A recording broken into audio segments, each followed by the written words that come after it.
Hello classmates, my name is Kate Williamson and I decided to do my research project on social media. And not necessarily just social media, but how it has become this big subject that is causing people self-harm. It really makes or breaks a person. It causes all of these judgments. Like, what is social media and how has it become as big as it is? What makes it so great? And I guess in doing my research and learning all of these things, and social media is way bigger than I thought my Instagram and Twitter feed could ever be.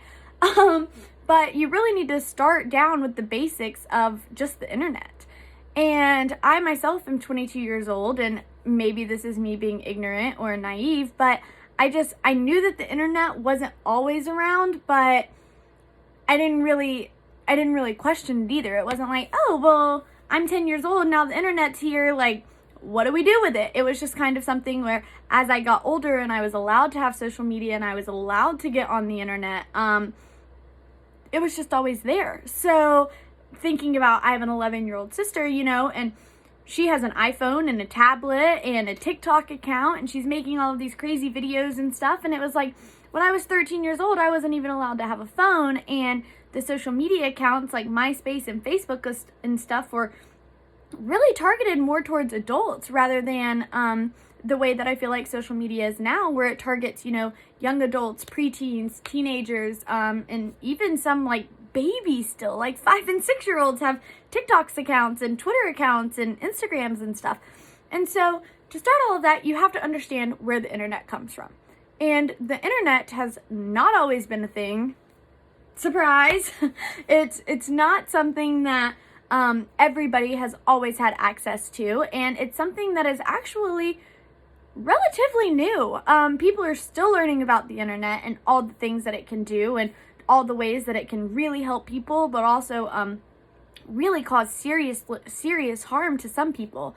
But I guess in relations to this class and saving the time and everything of explaining what the internet is and exactly what it does, I guess the best way to talk about the internet in this scenario is relating it back to social media. And what I mean by that is social media would be nothing without the internet, because you can't have one without the other. You can't share on a social platform and not have, the internet or some kind of interconnected web link somewhere to kind of get your information from, or base your opinions on, or even share, what you want to share after doing all of your research and stuff. So what really even is social media, and how can it help us? What's its purpose? What are all of the things that social media can do? Social media is defined by Boundless.com as just a platform where people can create content and share content and, view content and just share with other people what their ideas and their thoughts are. Its purpose is to provide users with a very, very, rich experience, dynamic content, scalability, openness, collective intelligence. It has so many different purposes just because social media is so big as a whole. Now some of you may be thinking, okay, yeah, Kate, we get it. We know what social media is. Like, now what's the difference between the news and your Instagram account?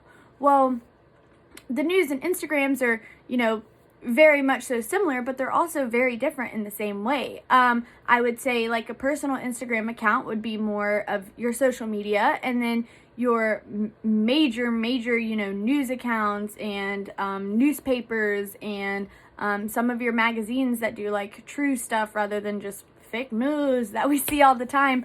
There's actually very big differences in those. So your personal Instagrams are your social medias and your Twitter accounts and those kind of things. And then the mass media is something that is more mass. It's on a larger scale. They are very similar in the fact that they're both made to reach large numbers of people and to inform audiences and really just, get information out to a large group of people in a quick amount of time. However, in certain situations, using social media versus mass media may help you to get your point across a little bit better. And so I guess I should say that their differences are that social media reaches users in a shorter amount of time. So let's say on my blog, I wanted to do a giveaway to all of my followers, I would definitely want to post on my Instagram accounts, my personal social medias, hey, like my stuff, I'm doing a giveaway. Whereas if I was trying to say, hey, I just saw the car that Amber Alert was on, I'm not going to want to put that on my own personal social media. Now, on the blogger side of things, yeah, it's going to be great. The people that care about my content are the people that are going to see that content. Whereas if I was, to post about an Amber Alert on my page, it's like, okay, yeah, the people that follow me and enjoy my content are going to see that, but are they even really going to know what to do with that information or where to go from there? And so that's really the big difference between social media and mass media is, the fact that social media is more for getting a lot of information out at one time, maybe to a lot of people, but really just a select few that follow you, whereas mass media, is going to come on the news and it's going to be a breaking story or it's going to be headlined in a newspaper or a magazine, and it's trying to reach more or less like the general public rather than just like your own personal Instagram or individual accounts. Now, what do individuals and organizations do with social media? So I have this little, I tried to include this in my video, but I couldn't figure out how to do it. So on the individual level, it would be simply, people tweeting. I would say, I want pancakes for dinner, or I want breakfast for lunch. It would just be your own, or I don't like Donald Trump. Personal opinions, okay? That is what the individual level is used for. Now, at the organizational level, if you can see, we have a conversation between Old Spice and Taco Bell. Obviously, these companies are not in competition because you're not going to buy food from Old Spice and you're not going to buy, deodorant from Taco Bell. So the companies themselves are not necessarily in direct competition. However, they are using their social media accounts to kind of call each other out. And I don't know, maybe the Old Spice CEO has some beef with the Taco Bell CEO, and so they use their company pages, to hash it all out. But at the organizational level, it can actually be pretty funny because I am an avid Twitter user, and some of the just conversations that happen over Twitter between really big brands are hilarious, as well as, really get the name of the organization out. You see Wendy's and McDonald's, or McDonald's and Burger King going at it all the time with each other, talking about the Whopper and the Big Mac and chicken fries and fish and just all of this silly stuff. But in reality, it's all of these companies are getting so much information out to all of these viewers, and the more gossip and drama that's involved, the more people are probably going to view it, and then boom, boom, boom, McDonald's is getting their name out there, Burger King's getting their name out there, and it can actually be a pretty successful thing for a lot of companies. Now, with all of that being said, I've talked a lot about, Twitter, Instagram, Facebook, those kinds of things, but there are so many other forms of social media out there. There are blogs, there are content communities, social networking communities, virtual worlds. In relation to this class and what we've been learning about, there's the fan fiction, the fan audio, the fan art, the fan visuals, all of these things are different forms of social media that are all put together in order to kind of create this place that people can go and express themselves and how they feel. And some people feel, open enough to share everything in the world, and some people are like me, where you kind of have an alternate personality on Instagram, and it's who you want to be versus who you actually are.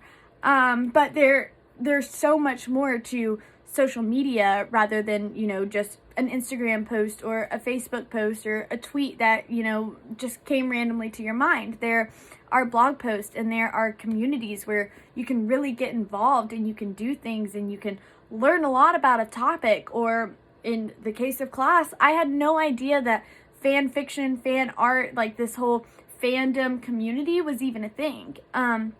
And it actually kind of baffled me whenever I saw, that there were Grey's Anatomy, like whole alternate stories. Those fan fiction stories blew my mind because I love Law and Order and I love Grey's Anatomy and I've seen every episode. And just the fact that somebody has the time to create a whole nother world or a whole different episode or just an alternate ending to some of my favorite characters and my favorite episodes was just incredible. And I didn't even know that existed. So I think that it's really cool that, the internet has evolved over time, and all of these different social media platforms have evolved to where, anybody can share about anything at any different time. Now, how has social media really changed over time? And I guess the best way to say that would be, in the early 2000s, there was Wikipedia. And Wikipedia was a lot more reliable back then in the 2000s than it is now in 2020, just because with the, growth of the internet and social media and all the technological advances of the world, people can now go in and change Wikipedia and change their answers and change all of these crazy things. Now, back in the 2000s, when it was just released, it was, crazy popular, and it was the best place to get information for all of these cool subjects and things that people needed a quick fix to learn about, but didn't have the time, to read a biography or go meet the person in person and talk to them.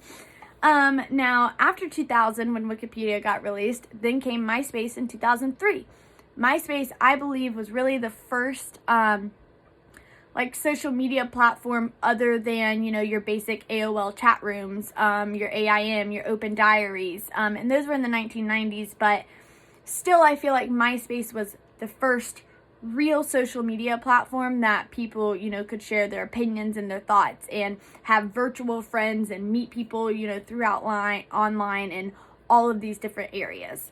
Now, fast forward a few years, and social media today is, you have your Tumblrs, you have your Twitters, you have YouTube, you have World of Warcraft, you have your Minecraft games, you have this giant, Black Ops and Call of Duty platform. There's all of these different online games, and internet worlds, and just relationships that are being formed through social media and by social media and thanks to social media.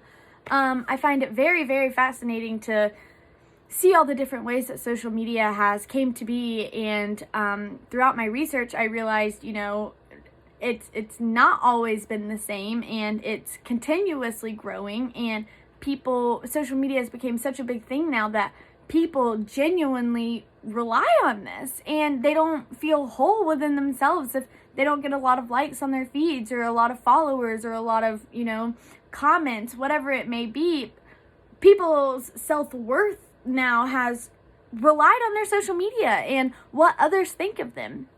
And I think that throughout my research and everything that we've talked about in this class, I guess the best answer I can give to all of that, and just kind of what I think about it, is that, it's never going to go away. And social media is just going to continuously get bigger and bigger and bigger. And soon enough, everybody and everything is going to be on social media, and there's really no way to hide it.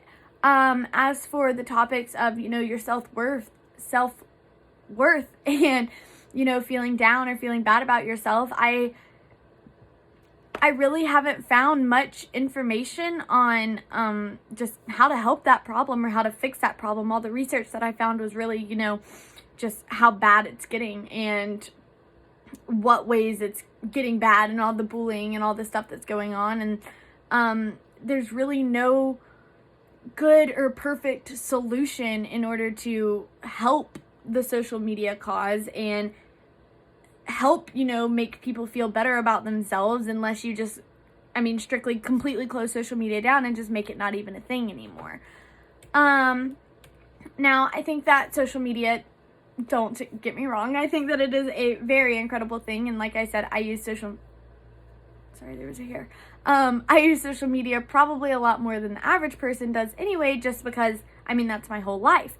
But I guess the best advice I could give is I take social media day by day, and I remember, it is an online platform that I can share things about myself, but what I share and how I share it does not define who I am as a person. And if somebody has an issue with me, the content that I am posting or creating, the odds of them saying something behind a screen are a lot higher than them actually saying it to my face.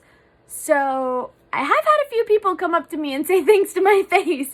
So people still do that, don't get me wrong. But I just really try hard not to let the negativity around social media and the negativity that people bring to my page and to my accounts drag me down. And I try really hard to encourage other people to do the same thing, you know.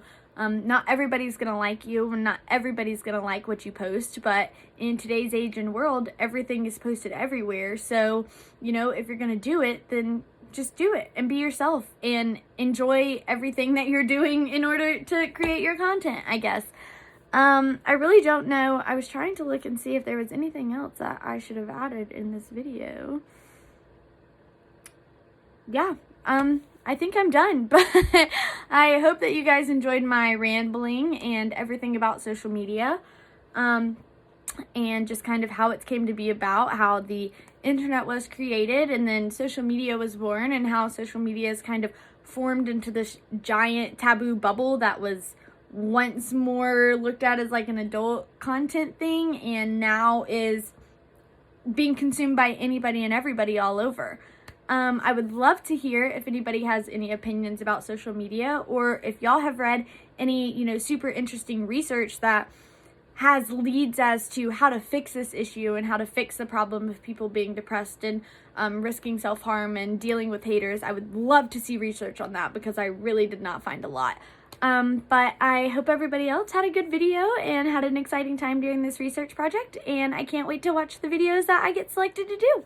Have a great night.